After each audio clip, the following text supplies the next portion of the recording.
Arrêtez de nous casser les pieds avec l'Organisation mondiale des Moudjahidines.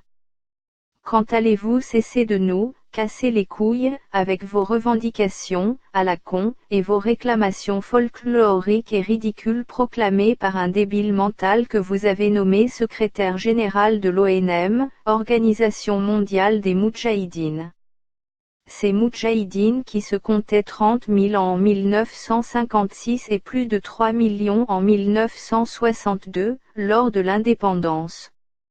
Voici la déclaration adressée au Parlement le 5 juillet 2019 par ce dénommé Mohan Ouammar Beneladij. Désolé de vous proposer ce tissu d'inepties, de mensonges et de conneries. Nous devons demander des comptes aux Français. Le Parlement algérien doit proposer une loi pour exiger des compensations de la France. Nous voulons qu'il y ait une loi dans notre pays pour qualifier la colonisation française de destruction et de génocide. Ils voulaient remplacer les Algériens par la population française. C'était une colonisation de peuplement. Belle réussite pour la France, 1 million de pieds noirs et 10 millions d'Arabes en 1962. Il n'est jamais trop tard pour bien faire. L'ONM a demandé des réparations. Nous ne sommes pas des mendiants, c'est le droit des Algériens. Surtout aujourd'hui où votre pays est à 2 doigts de la faillite. Vous ne fabriquez et ne produisez rien. Les 95% de ce que vous consommez sont importés. En un peu plus d'un demi-siècle, le Front de Libération Nationale vous a ruiné. Dans 20 ans vous n'aurez même plus de gaz et de pétrole. Mais soyez rassurés, il vous restera toujours un produit inépuisable d'exportation, votre jeunesse.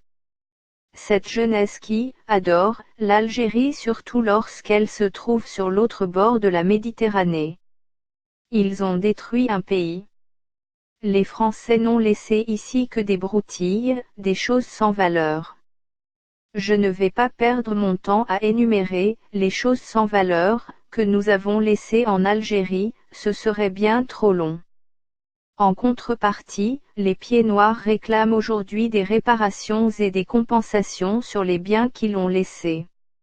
Nous pouvons payer pour leur bicoque, à condition qu'ils présentent des actes de propriété authentiques de ces biens et des terrains. 6 juin, une photo des bicoques que nous avons abandonnés. Nous aussi nous allons établir un état des lieux. Des milliers de villages, de villes et des maisons ont été détruits par des bombardements ou par l'inoccupation, après les regroupements des populations, à partir de 1956. Je serais curieux d'apprendre le nom d'une seule ville qui n'existe plus depuis 1956. Les gens ont été forcés de quitter leur demeure. Il s'agit de centaines de milliers de maisons que les Français se sont partagées. Idem pour les bonnes terres agricoles. Alors là, je me tords de rire, nous nous sommes partagés les gourbis, laissés libres par les fellahs, dans les campagnes, et partagés leurs bonnes terres agricoles, en 1956. En 35 ans, la moitié du peuple algérien a été décimée.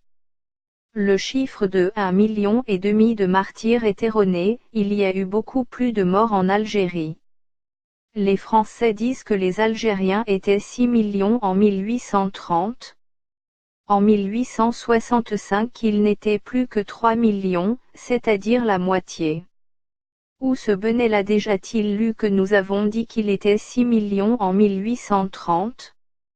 Nous avons trouvé, dans ce qui n'était pas encore l'Algérie, moins de 2 millions d'Arabes et, effectivement, ils étaient plus de 3 millions 35 années plus tard. Bravo pour le génocide. Durant la colonisation française, la mortalité infantile était 2%. Sur 10 enfants, 8 mouraient. Je préfère m'abstenir de répondre à une telle idiotie. Le monde entier connaît les crimes de la France en Algérie. Il existe un contentieux avec la France, des comptes à régler. Nous avons tourné la page avant eux, au point même d'oublier tout ce que nous ne devions pas oublier.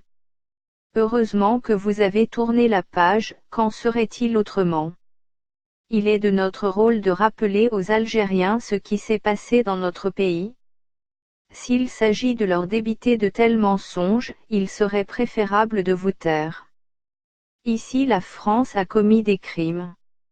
Il ne s'agissait pas d'une mission civilisatrice mais d'une mission destructrice. J'essaie de me retenir de rire mais c'est bien difficile. Ne reste-t-il pas quelques intellectuels assez lucides en Algérie pour clouer le bec à cet hurluberlu, à ce saltimbanque? Ce n'est pas parce que nous nous sommes dotés d'un président de la République totalement ignorant de l'histoire de l'Algérie, de la colonisation et de la guerre d'Algérie, et qui a prononcé des paroles indignes pour obtenir les voix des binationaux, que vous puissiez imaginer une seule seconde qu'il s'agisse de la parole de la France. Tant qu'il restera un seul pied noir debout, il sera là pour vous répondre et vous dire vos 4 vérités. À l'intention des médias algériens, par pitié, épargnez-nous les élucubrations de tels saltimbanquiers, pour le moins, ne vous ridiculisez pas en les diffusant. Arrêtez de nous casser les pieds avec l'Organisation mondiale des Moudjahidines.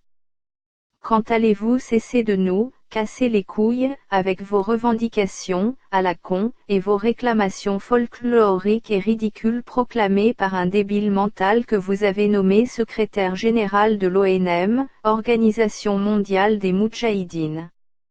Ces Moudjahidines qui se comptaient 30 000 en 1950.